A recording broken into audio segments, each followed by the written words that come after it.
नमस्कार दोस्तों, आज फिर से आप सबका न्यू निश्चय पॉइंट के यूट्यूब चैनल पर एक बार फिर से मैं संतोष कुमार झा स्वागत करता हूं। आज का जो हमारा वीडियो है एक इन्फॉर्मेशन इंट्रोडक्शन वीडियो ही है और इसे हमें लाने की आवश्यकता इसलिए पड़ी है क्योंकि जो हमारे सोर्सेज हैं उनसे हमें जो पता चला है, अब वो कितना ऑथेंटिक है, कितना जेन्युइन है, ये आने वाले समय में पता चलेगा। लेकिन अभी तक का जो अनुभव कहता है, जितना हम इन सब चीज़ों को बताते हैं उसमें एरर्स के चांसेस बहुत कम होते हैं। ARO जो समीक्षा अधिकारी 2027-2026 का जो पेपर होने वाला है, उससे संबंधित जानकारी के लिए आज हम इस वीडियो को लाए हैं आपके सामने। बहुत सारे यूट्यूब चैनल्स के माध्यम से आपको किस प्रकार से तैयारी करते हैं, क्या करना चाहिए, क्या नहीं करना चाहिए, सारी चीज़ें बताई जा चुकी हैं। उसके सापेक्ष में आप जानकारी रखे भी होंगे। उसी में एक हमारे संस्था का भी प्रयास है कि आपको एक क्लियर कट गाइडलाइंस हमारे द्वारा इस ऑनलाइन यूट्यूब चैनल के माध्यम से आपको मिल सके, क्योंकि हमारा जो कोर्स चलता है वो 18 प्लस पूरे 18 के बैच में ही चलता है। 18 बच्चों से ज़्यादा हम एक बैच में नहीं पढ़ाते हैं और इस तरह से ही हमारे बैचेस रन करते हैं, वो भी ऑफलाइन। तो हम एक बार चाह रहे थे कि जो बच्चे हमसे फाउंडेशन बैच पे जुड़ेंगे यूट्यूब पर, उनके लिए ARO के लिए एक क्लियर कट वीडियो कि किस प्रकार से अपने प्रिपरेशन को आगे बढ़ाना है जिससे कि वो सफलता जल्द से जल्द पाए। इसलिए उस टॉपिक पर ARO के आगामी परीक्षा को ध्यान में रखते हुए उस टॉपिक पर ये वीडियो लाया गया है। जो भी ग्रेजुएशन पास छात्र छात्राएँ हैं और जो एक अच्छा अधिकारी पद का सपना रखते हैं, जो अधिकारी बनना चाहते हैं, उनके लिए ये प्रतियोगी परीक्षा जो अभी आने वाली है 2026 में, वो एकदम सटीक प्रतियोगी परीक्षा है। उसको एक बार ज़रूर भरना चाहिए। इसमें आप देखेंगे तो क्या क्या सिलेबस है, इस वीडियो में आपको वो बताया जाएगा, किससे कितना क्वेश्चन आता है। एक इंट्रोडक्शन वीडियो इससे पहले हमने अपने यूट्यूब चैनल पर अपलोड किया, उसमें हमने बताया है कि ARO 2023 में कितना क्वेश्चन किस सेगमेंट से आया था, किस सब्जेक्ट से आया था, उसके बारे में। तो उसी को लेकर थोड़ा मोड़ा हम डिटेल में आज बाय रिटन आपको बताएंगे। इसमें कोई PPT और कोई चीज़ों की ज़रूरत हमें नहीं है, वही हम आपको यहाँ पे डिस्कस करने वाले हैं। तो आप इसे देखिए और अपनी परीक्षा में इस प्रकार की रणनीति बनाइए कि आपको असफलता कहीं से भी दूर तक आपके आसपास न भटके, क्योंकि ये लगभग तो हर साल आना चाहिए। ये प्रतियोगी परीक्षा ARO समीक्षा अधिकारी इसको बोलते हैं। ये हाईकोर्ट में एक ARO परीक्षा होती है जिसका अभी फॉर्म आया हुआ है, वो नहीं है। ये निदेशालय में इसकी नियुक्ति होती है और भी विभाग हैं उसमें नियुक्ति होती है। सेक्रेटरीट के ये सारे पद होते हैं। आप और डिटेल में इसे देखेंगे तो आपको पता चलेगा। तो ARO से संबंधित जितने भी तथ्य हैं वो हम आपको एकदम जेन्युइन तरीके से बता रहे हैं। और हम क्यों बता रहे हैं उसका रीज़न है, स्पेशली हम इसका एक अलग सेगमेंट, अलग बैच चलाते हैं, जो कि हमारे सफलतम छात्र जो रहे हैं उनका भी हम आपको इस पर इंटरव्यू देंगे आने वाले समय में। 2023 के वो सफलतम छात्र हैं, हमारे यहाँ से संस्था से उन्होंने तैयारी की है। बस आपको पता होगा तो पता होगा, अगर आप समीक्षा अधिकारी की तैयारी करने वाले छात्र होंगे, ARO 2023 में एक स्टे लग गया है जिसमें आरक्षण की कुछ सिस्टम से कुछ छेड़खानी हुई थी, ऐसा कहना है अभ्यर्थियों का। उसकी सुनवाई चल रही है, वो भी अगस्त तक समाप्त हो जाने की संभावना है। तो हम चाह रहे हैं कि जब वो ज्वाइन कर लें तब आपके बीच में लाएँ। तो अनुभव के आधार पर ये वीडियो आपको मिल रहा है। शुरुआत में हमने आपसे ज़्यादा समय लिया, उसके लिए क्षमा प्रार्थी हैं। आइए आपको दिखाते हैं। इसमें समीक्षा अधिकारी जो आपका है ARO, इसे आप बहुत सारे जगहों पर देखेंगे तो अलग अलग तरीके से, लेकिन इसमें एक सबसे बड़ी चीज़ क्या है इस पेपर में, समीक्षा अधिकारी में और सहायक समीक्षा अधिकारी में, मैं आपको बता दे रहा हूँ कि उस यूट्यूब चैनल से आप बचें जो एग्ज़ाम के बाद अपनी चीज़ों को लेके आते हैं। वो सीधे सीधे आपको किसी भी तरह से प्रिपरेशन कराने के लिए जो चीज़ें उनको समझ में आती है वो दे देते हैं। इसके स्पेशलिस्ट संस्थाएं होती हैं, उनसे आप इसमें जुड़ें। और इसमें हम आपकी बस इतनी ही मदद कर सकते हैं कि यूट्यूब पे हमारे फाउंडेशन बैच में आपको इसके कंटेंट मिलता रहे। हम इतना ही कर सकते हैं। हम ऑनलाइन बैचेस पे ज़्यादा फोकस नहीं करते हैं, हम ऑफलाइन बैचेस पे ही फोकस करते हैं। और सबका संभव नहीं है 18 बच्चों में पढ़ पाना, 18 बच्चों के बैच में, लेकिन जितना हो सकता है यूट्यूब के माध्यम से हम पूरी मदद करेंगे आपका। सहायक समीक्षा अधिकारी और समीक्षा अधिकारी बोलते हैं। सबसे पहले इस पद के लिए क्या योग्यता होती है उसको हम लोग देख लेते हैं। योग्यता की बात करेंगे, जो एकदम मैं मान के चल रहा हूं कि ज़्यादातर ऐसे अभ्यर्थी मुझे देख रहे होंगे इस यूट्यूब चैनल पे जिनको कि इसके बारे में कम जानकारी होगी, इसलिए मैं योग्यता से शुरू कर रहा हूं। योग्यता इसमें समीक्षा अधिकारी के लिए ग्रेजुएशन BA BSc किसी भी तरह से आपका होना चाहिए, बीकॉम होना चाहिए, कोई भी ग्रेजुएशन की डिग्री आपके पास होनी चाहिए या ग्रेजुएशन के समकक्ष, स्नातक के समकक्ष डिग्री होनी चाहिए योग्यता में ये।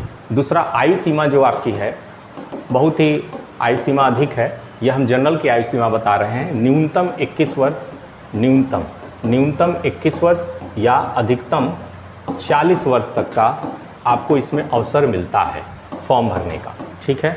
न्यूनतम 21 वर्ष, अधिकतम 40 वर्ष।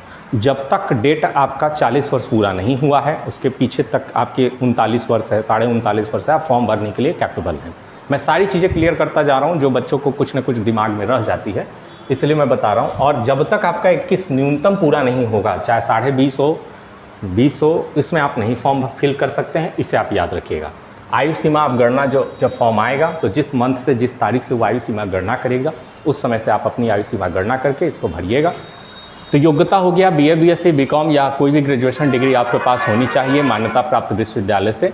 आयु सीमा आपकी न्यूनतम 21 वर्ष हो गई, अधिकतम 40 वर्ष। ये हम जनरल का मान के चल रहे हैं, न्यूनतम सबके लिए 21 वर्ष है, किसी भी कैटेगरी के हो, अधिकतम में थोड़ा सा फ़र्क है। उसके बाद हम इसके पाठ्यक्रम या सिलेबस की बात करते हैं। पाठ्यक्रम या सिलेबस की जब बात करते हैं तो अद्भुत सिलेबस है, एक डिफरेंट टाइप का सिलेबस है, इसलिए हर संस्थानों का इसे पकड़ नहीं हो पाता है क्योंकि इसका सिलेबस बहुत ही अलग है। देखिए कैसे सिलेबस इसमें यह है कि GS और GK का जो पोर्शन है, GS और GK का जो पोर्शन है ये आपका 140 क्वेश्चन है, 140 क्वेश्चन। और दूसरा सेगमेंट है हिंदी का जो 60 क्वेश्चन है। Total 200 questions, 200 marks. ये आपका प्री का सिलेबस है, यानी ये जो पाठ्यक्रम हम आपको बता रहे हैं ये प्री का बता रहे हैं, ठीक है। प्री का सिलेबस ये आपका है। इसके बाद एक मेंस का पेपर होता है, उस पर भी अभी हम डिस्कस करेंगे। मेंस सुन के ही डरने की ज़रूरत नहीं है, उस प्रकार का मेंस नहीं है जो UPSC और स्टेट PCS का मेंस होता है, इसलिए आप निश्चिंत रहिए। 140 और 60 क्वेश्चन आपके ये प्री का सिलेबस है, 200 क्वेश्चन का होता है। इसमें जो पहले होता था 2024 के पहले, 2025-24 के पहले, तो इसमें आपको मिलता था 2 घंटा, 2 आवर मिलता था, 2 घंटे मिलते थे GS और GK के क्वेश्चन के लिए, GS और GK का, इसके लिए आपको समय मिलता था 2 घंटा, ठीक है। उसके बाद 1 घंटा मिलता था आपको 60 क्वेश्चन करने के लिए हिंदी का, जिसे कि अब इन्होंने कंबाइंड कर दिया है, मतलब 3 घंटे का पेपर आपका एक साथ हो जाता है। 3 घंटे के पेपर में आपके 140 क्वेश्चन GS GK के होते हैं और 60 क्वेश्चन हिंदी के होते हैं, यानी एक साथ अब आपको 3 घंटे का पेपर ये ले रहा है। पहले क्या होता था, सुबह 9:30 से 11:30 GS का पेपर होता था, फिर शाम को 3:30 से 4:30 हिंदी का पेपर होता था, बीच में गैप होता था। अब क्या हो गया है, सिलेबस बदल गया है पिछली बार से, इसके रूटीन बदल गए हैं, एग्ज़ाम के टाइम टेबल बदल गए हैं, ये आपको ध्यान में रखना है। ये टोटल आपको GS GK के बारे में और हिंदी के बारे में पता चला। अब इसमें हम पाठ्यक्रम को और डिटेल में आपको बता रहे हैं। GS GK का जो पोर्शन है इसमें आपका क्या क्या है, तो सबसे पहले तो हिस्ट्री है। हिस्ट्री में आप देखेंगे तो हिस्ट्री में तीनों हैं, एंशिएंट हिस्ट्री भी है, प्राचीन इतिहास, एंशिएंट के बाद मिडवल है, मिडवल मतलब मध्यकालीन, और मॉडर्न हिस्ट्री है, आधुनिक इतिहास, ठीक है। एंशिएंट और मिडवल और मॉडर्न हिस्ट्री, पिछली वीडियो में हम उसका लिंक दे देंगे, आपके इस वीडियो के नीचे लिंक दे देंगे, आप उसका इंट्रोडक्शन वीडियो देखिएगा, उसमें एग्जैक्ट बताया गया है कि किस सब्जेक्ट से कितने क्वेश्चन जनरली आते हैं, तो वो आपको थोड़ी सी मदद कर देगा। ये एक आपका हिस्ट्री हो गया। दूसरा सेगमेंट आपका है, सब्जेक्ट है पॉलिटी का, जिसे याद रखिएगा, मैं यहीं बताते चला जा रहा हूँ। ये वीडियो ऐसे भी लंबा होगा और जो देखेंगे उनको सारी चीज़ें क्लियर हो जाएगी कि क्यों परीक्षा नहीं निकलता है। बहुत सारे YouTube चैनल पे हम देख भी लेते हैं कि कैसे तैयारी करें, सफल तैयारी करने का क्या रणनीति होता है, उसके बाद भी वो चीज़ें बच जाती हैं। क्या कारण है वो सब आपको इसमें आप ध्यान से समझेंगे तो आपको समझ में आएगा। पॉलिटी का जो आप हेडिंग देखेंगे तो इसका हेडिंग है भारतीय संविधान, सिलेबस का जो नाम है पॉलिटी का, भारतीय संविधान एवं राज्य व्यवस्था। हालांकि ये नाम तो लगभग सभी में है, कोई भी एग्ज़ाम में देखेंगे तो जिसमें पॉलिटी का सेगमेंट आता है उस पर यही नाम दिया है, लेकिन RO में एक डिफरेंट चीज़ है। भारतीय संविधान से तो प्रश्न आते ही आते हैं, स्पेशली राज्य व्यवस्था से प्रश्न आते हैं, जिसमें पंचायती राज व्यवस्था और नगर पालिका, पंचायती राज व्यवस्था और नगर पालिका, ये जब आप पढ़ेंगे तो इससे 100% क्वेश्चन होता है। बाकी एग्ज़ाम में ऐसा नहीं होता है, बाकी एग्ज़ाम में एसएससी हो, ग्रुप डी हो, किसी भी पोर्शन में आप कोई भी एग्ज़ाम में चले जाइए, जो छोटे एग्ज़ाम है, बड़े एग्ज़ाम है, उसमें यही लिखा हुआ है। लेकिन भारतीय संविधान से मूल अधिकार, प्रस्तावना, डीपीएसपी, मूल कर्तव्य, इन सब से ही प्रश्न पूछ के वो पूरा भारतीय संविधान का ख़त्म कर सकता है। बट आरओ में ऐसा नहीं है। भारतीय संविधान से अलग से क्वेश्चन तो होंगे ही होंगे, और इससे तो क्वेश्चन होना ही होना है, क्योंकि ये सिलेबस का एक पार्ट है। यही यहाँ पे आपको समझने वाली बात है। यानी भारतीय संविधान तो अलग आपको पढ़ना ही है, पंचायती राज व्यवस्था और नगर पालिका इस प्रकार से पढ़ना है कि किसी भी प्रकार का प्रश्न इस पर अगर वो बनाते हैं, इस पर आधारित किसी भी प्रकार का प्रश्न वो बनाएं तो आप कर पाएँ। यानी ये पंचायती राज व्यवस्था और नगर पालिका का क्लास आपको ऐसा चैप्टर्स या आपको ऐसे कंटेंट तैयार करने हैं जिससे कि क्वेश्चन छूट ना पाए। राज व्यवस्था से क्वेश्चन ज़रूर आना है। तो पहला चीज़ तो यहाँ पॉलिटी में ये डिफरेंट हो गया। तीसरा जियोग्राफी है। जियोग्राफी है, अभी मैंने कमेंट देखा है जियोग्राफी का क्लास कब से चलेगा, पिछले वीडियोस में किसी ने कमेंट किया है। देखिए शेड्यूल में सारे क्लासेस धीरे धीरे आ जाएंगे, थोड़ा सा समय लग रहा है हम लोग को भी, क्योंकि अच्छे से चीज़ें आपको अवेलेबल कराएं, यही उद्देश्य है। थोड़ा मोड़ा इस प्रकार से अवेलेबल ना कराएं कि जिससे कि आपको बाकी चैनलों की तरह ही यहाँ भी सब कुछ मिले, तो उससे कोई फ़ायदा है नहीं। बहुत सारे चैनल्स ऐसे चीज़ों के लिए चल रहे हैं। तो जियोग्राफी हो गया, जियोग्राफी में वर्ल्ड जियोग्राफी और इंडियन जियोग्राफी दोनों आते हैं, जिसमें इंडियन जियोग्राफी का पोर्शन हाई होता है, ज़्यादा होता है, इसे आप याद रखिएगा। इंडियन जियोग्राफी मतलब भारतीय भूगोल, और विश्व भूगोल से भी प्रश्न आते हैं। तो जियोग्राफी का सेगमेंट हो गया। उसके बाद चौथे नंबर पे अगर आप आएंगे तो इसमें साइंस का पोर्शन भी बड़ा अपनी भूमिका निभाता है। साइंस में फिजिक्स भी होता है, फिजिक्स के बाद केमिस्ट्री होता है, केमिस्ट्री के बाद बायो होता है। हाँ, इसमें कोई दो राय नहीं है कि ये जो प्रश्न होते हैं वास्तव में ये 10th लेवल के होते हैं। अगर मैं ये बात मुझसे बोल रहा हूँ तो इसके पीछे अनुभव और बहुत बड़ा मेरा उद्देश्य है। ऐसा नहीं कि आपको भटकाने वाली बात बोल रहा हूँ। 10th लेवल से ऊपर का साइंस नहीं आता है। बहुत आप करेंगे तो कुछ चैप्टर्स आपको 11th या 12th लेवल के पढ़ने पड़ सकते हैं, ऐसा नहीं है। लेकिन इसका ये कतई मतलब नहीं कि पूरी साइंस 12th लेवल की आती है। जो स्पष्ट बात है वो मैं आपको बता रहा हूँ, जिसमें बायो का पोर्शन ठीक ठाक रहता है, बायो का पोर्शन आपको देखने को मिलेगा, और केमिस्ट्री का भी पोर्शन देखने को अच्छा खासा मिलेगा। ठीक है, ये आपके जनरल साइंस हो गए। जनरल साइंस के बाद अगर आप देखते हैं किसकी भूमिका ज़्यादा है, तो जनरल साइंस के बाद आपको करंट का सबसे बड़ा सेगमेंट देखने को मिलेगा, करंट अफेयर्स। इसकी भूमिका तो बहुत ज़बरदस्त है। लगभग 22-25 क्वेश्चंस 140 में केवल करंट अफेयर के रहते हैं। यानी करंट अफेयर आपको पढ़ना है। करंट अफेयर में क्या करना है, लास्ट 6 मंथ का करंट अफेयर डिटेल वाइज आपको पढ़ना है। डिटेल वाइज एकदम डिटेल से आपको पढ़ना पड़ेगा। डिटेल में आप पीडी प्रतियोगिता दर्पण ले सकते हैं, प्रतियोगिता दर्पण के अलावा क्रॉनिकल ले सकते हैं। ये सब ऐसी मैगजीन है जिसमें कि आपको डिटेल में दी हुई चीज़ें हैं। कोई हेडिंग बना के उसके नीचे पूरा कंटेंट दिया हुआ है। स्पीडी और बाकी करंट अफेयर की तरह वन लाइनर करंट अफेयर नहीं है। तो 6 मंथ का तो आपको डिटेल वाइज पढ़ना है, और इसके पीछे 12 मंथ का आप चाहें तो वन लाइनर से तैयारी कर सकते हैं।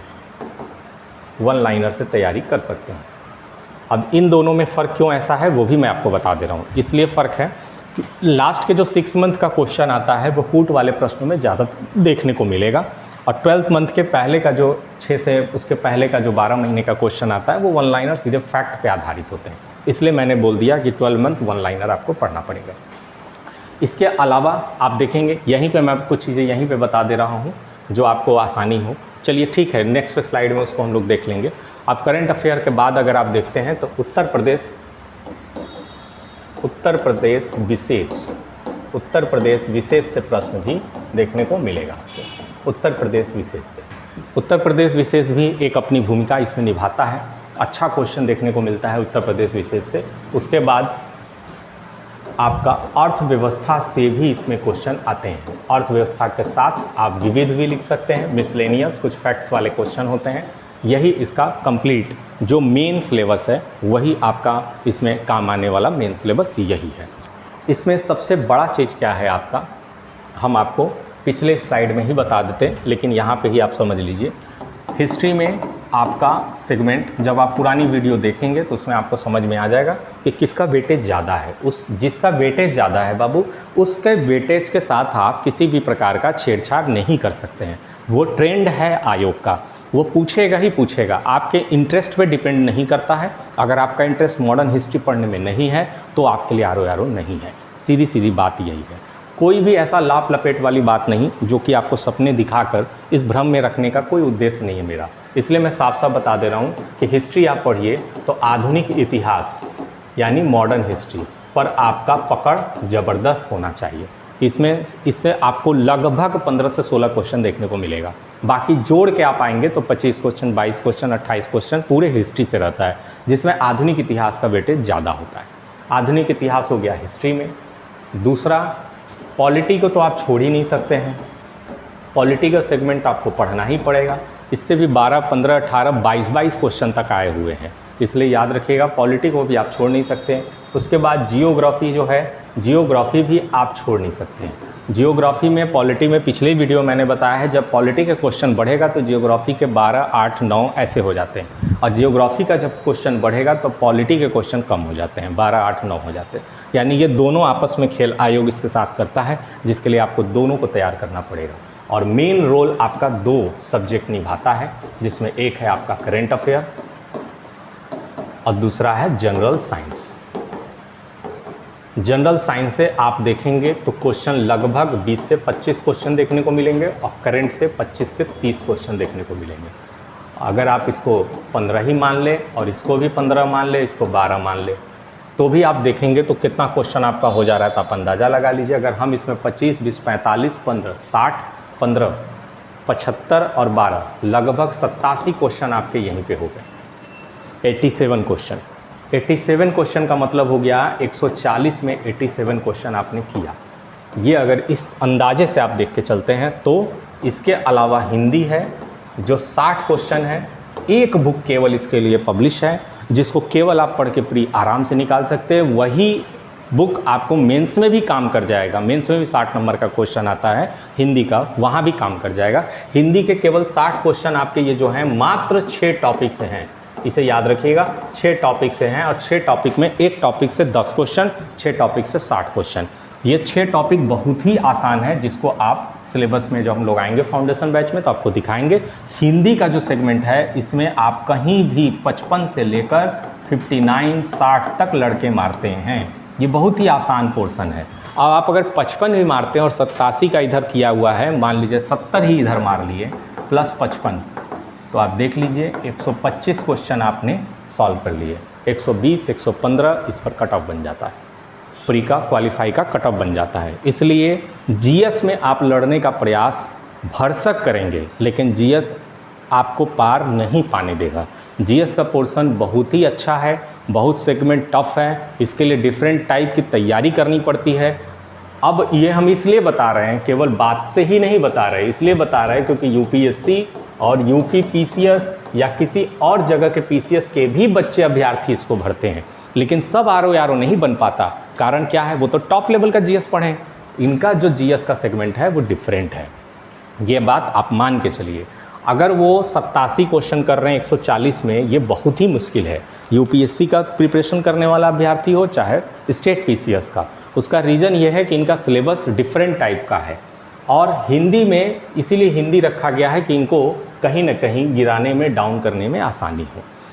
तो ये तो कंप्लीट प्रिपरेशन की तैयारी आपको मैंने बताया प्री का, जिसमें आपको ये चीज़ें पढ़नी है। अब देखिए, आधुनिक इतिहास में अगर आप घर पे अपने से सेल्फ स्टडी करना चाहते हैं, आधुनिक इतिहास के लिए आप कुछ मत करिए, एक परीक्षावाणी ले लीजिए, स्पेक्ट्रम, बाकी बिपिन चंद्रा, बहुत सारी बुक्स हैं, आप ले सकते हैं, कोई दिक्कत नहीं है। लेकिन परीक्षावाणी सटीक तैयारी आपको आरओ के लिए, ये मेरा मानना है। बाकी आप स्वतंत्र हैं, सब में नॉलेज है, किसी में कोई ऐसा चीज़ नहीं है। बस ये फ़र्क होता है ना कि हम ऐसे कंटेंट को पढ़ें जो एग्ज़ाम में सीधे सीधे आए, एग्ज़ाम में हमारे द्वारा वो किया जा सके, ऐसी चीज़ों को पढ़ना चाहिए। परीक्षावाणी प्लस घटना चक्र, सभी सब्जेक्ट के जितने भी यहाँ पर हैं उसका घटना चक्र आपको लगाना पड़ेगा। पॉलिटी के लिए तो पूछना ही नहीं है, सबको पता है एम लक्ष्मीकांत। अगर आपको एम लक्ष्मीकांत नहीं पढ़ना है तो इसके लिए भी आप परीक्षावाणी ले सकते हैं। इसकी भी परीक्षावाणी की बुक आती है पॉलिटी के लिए, और जियोग्राफी के लिए तो परीक्षावाणी है ही, इसके लिए परीक्षावाणी है ही। क्योंकि देखिए, आप चाहे तो महेश बरनवाल भी ले सकते हैं, लेकिन वो सब चीज़ों के लिए आपके पास समय नहीं है। क्योंकि अभी मैं बताने वाला हूँ क्या नोटिफिकेशन और कब आने वाला है। इसलिए आप इसके लिए तैयारी बना लीजिए। परीक्षा वाणी की दोनों बुक आती है, वर्ल्ड ज्योग्राफी की भी आती है और इंडियन ज्योग्राफी की भी आती है। परीक्षा वाणी आपके लिए सही है, प्लस घटना चक्र। घटना चक्र तो सबका लगाना है आपको, ठीक है। जनरल साइंस आप चाहें तो 9-10 की एनसीईआरटी पढ़ सकते हैं, प्लस घटना चक्र लगा सकते हैं। इसके लिए आपको स्पेशल कोई किताब अगर आपके नज़र में हो तो आप ले लीजिए, अदरवाइज एनसीईआरटी पढ़िए। एनसीईआरटी से ही डायरेक्ट क्वेश्चन टकराते हैं, प्लस घटना चक्र आप लगा लीजिए। हिंदी के लिए एक आदित्य पब्लिकेशन की बुक आती है जो सफिशिएंट है। आदित्य पब्लिकेशन की बुक सफिशिएंट है, जो प्री के लिए भी काम कर जाती है हिंदी के लिए, और मेंस में भी आरओआर में काम कर जाती है। उसके बाद करेंट अफेयर में ये आपके लिए ऊपर चॉइस करता है कि आप किस प्रकार का करेंट अफेयर पढ़ते हैं। आप प्रतियोगिता दर्पण से भी पढ़ सकते हैं, कुरुक्षेत्र पढ़ सकते हैं, क्रॉनिकल पढ़ सकते हैं, और भी जो वार्षिकांक वाले प्रतियोगिता दर्पण आते हैं उन्हें पढ़ सकते हैं। प्रतियोगिता दर्पण एक ऐसा इसके लिए बना हुआ वो है, घटना चक्र से भी आप कर सकते हैं करेंट अफेयर। इसके लिए ऐसी बुक बनी हुई है प्रतियोगिता दर्पण, जिसमें लगभग पूरा समावेश है, और कहीं ना कहीं से आरओ की परीक्षा में इसके प्रश्न टकरा ही जाते हैं। तो मैंने आपको पहले भी बताया था, फिर बता रहा हूँ कि इन सब सेगमेंट को ध्यान में रख के एक अलग विशेष प्रकार से तैयारी करने की आवश्यकता आपको पड़ सकती है, जो कि आरओ के लिए ज़रूरी है। आरओ में सबसे कठिन प्री है, इसे आप याद रखिएगा। प्री का जब आप सेगमेंट निकाल लेते हैं प्री का, इसके बाद आपको कम से कम 3 से 4 मंथ आपको मिलेगा। 3 से 4 महीने बाद आपका मेंस होगा। हल्का फुल्का मैं मेंस के बारे में यही बता दे रहा हूँ। मेंस के लिए भी मैं एक दिन वीडियो आपको दे दूंगा, जिसमें मेंस को प्रॉपर ध्यान में रख के एक सेपरेट वीडियो दूंगा, जिससे कि आपको आसानी हो समझने में। मेंस में ये याद रखिए, यूपीएससी और स्टेट पीसीएस का ये मेंस नहीं है, ना आपको उस तरह से नॉलेज गेन करके रिटेन करना है। इसका मेंस इस प्रकार का है कि मेंस होने के साथ साथ इसमें रिटेन वाले क्वेश्चन भी आते हैं और ऑप्शनल वाले भी क्वेश्चन रहते हैं। जीएस का सेगमेंट फिर आपको ऑप्शन में मिलेगा, हिंदी का सेगमेंट जो है वो फिर आपको ऑप्शनल में मिलेगा, मतलब ऑप्शनल पेपर आपको मिलेगा 60 नंबर का हिंदी का, 120 नंबर का जीएस का, जो आपको 140 नंबर इसमें मिल रहा है प्री में, उसी तरह से 180 नंबर तो ये हो गए प्री एमसीक्यू टाइप के क्वेश्चन। उसके बाद एक एसे लिखना होता है और कुछ पत्र लेखन लिखने होते हैं। तो इसमें कहीं भी देखेंगे तो एक एसे का पोर्शन छोड़ के कहीं भी आपको अपना ज्ञान कॉपी में उतारना नहीं है, प्रेजेंट ऐसा नहीं करना है जिस तरह से हम यूपी पीसीएस और यूपीएससी में मेंस लिखते हैं। यही समस्या है कि उत्तर प्रदेश स्टेट पीसीएस हो, बिहार पीसीएस हो, किसी भी जगह का पीसीएस का अभ्यर्थी या यूपीएससी के अभ्यर्थियों को सीधे वरीयता या सीधे फ़ायदा आरओ समीक्षा अधिकारी के मेंस में नहीं मिल पाता है। कारण यही है कि इसका मेंस डिफरेंट है, इसीलिए कोई ये सोचे कि यूपीएससी नहीं निकला तो आरओ निकल ही जाएगा इसका, और उससे आप भ्रमित होकर अपनी तैयारी में आप सोच रहे हैं कि पहले हम यूपीएससी, पहले हम स्टेट पीसीएस इतना नॉलेज ले लें और फिर हम आरओ की तैयारी करें, तो ये गलत है। इसे आप निरर्थक कर रहे हैं, अपने तैयारी को आप बहुत ही ज़्यादा संघर्षमयी बना रहे हैं, जिससे कि आपको समय टेकन भी लगेगा, लास्ट में आपको समझ में आएगा।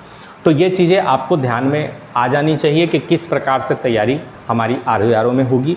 आरओ स्पेशली तैयारी होती है इसके लिए समीक्षा अधिकारी का। और एक बात याद रखिए, हालांकि ये सब चीज़ें मैं चर्चा नहीं करता हूँ क्योंकि सपने मैं दिखाता नहीं हूँ, ठीक है।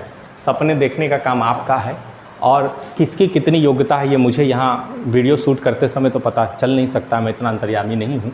समीक्षा अधिकारी या सहायक समीक्षा अधिकारी जो पद है वास्तव में बहुत ही अच्छा पद है, और लखनऊ में निदेशालय में आपकी ज्वाइनिंग होती है, लगभग 74,000 के आसपास इसकी सैलरी होती है, जो कट पिट के आपको 65 के ऊपर ही मिलती है।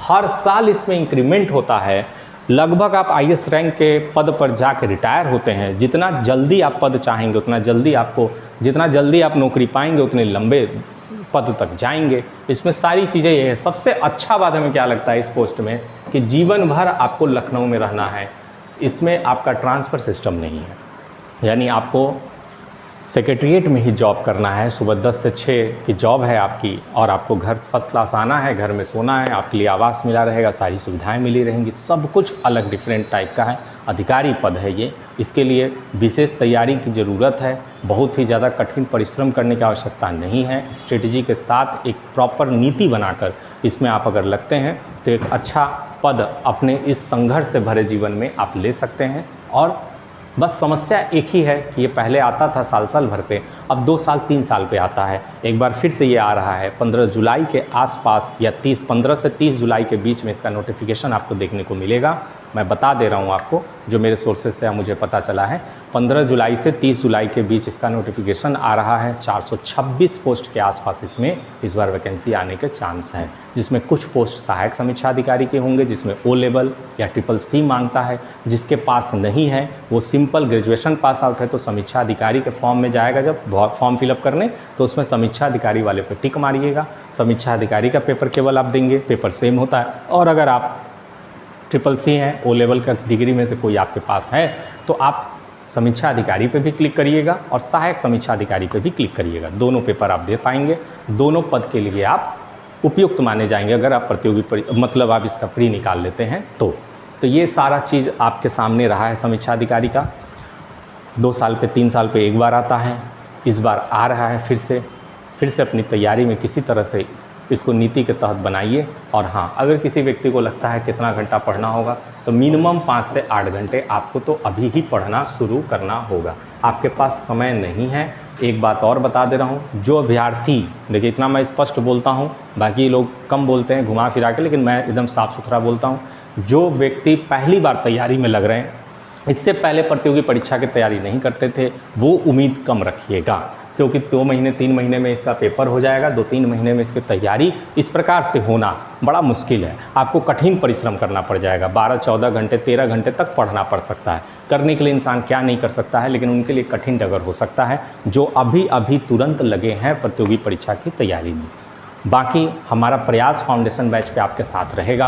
आप जिस प्रकार से हमें सपोर्ट कर रहे हैं, हमारा समर्थन कर रहे हैं, उसी प्रकार से हम आपके लिए लगे रहेंगे।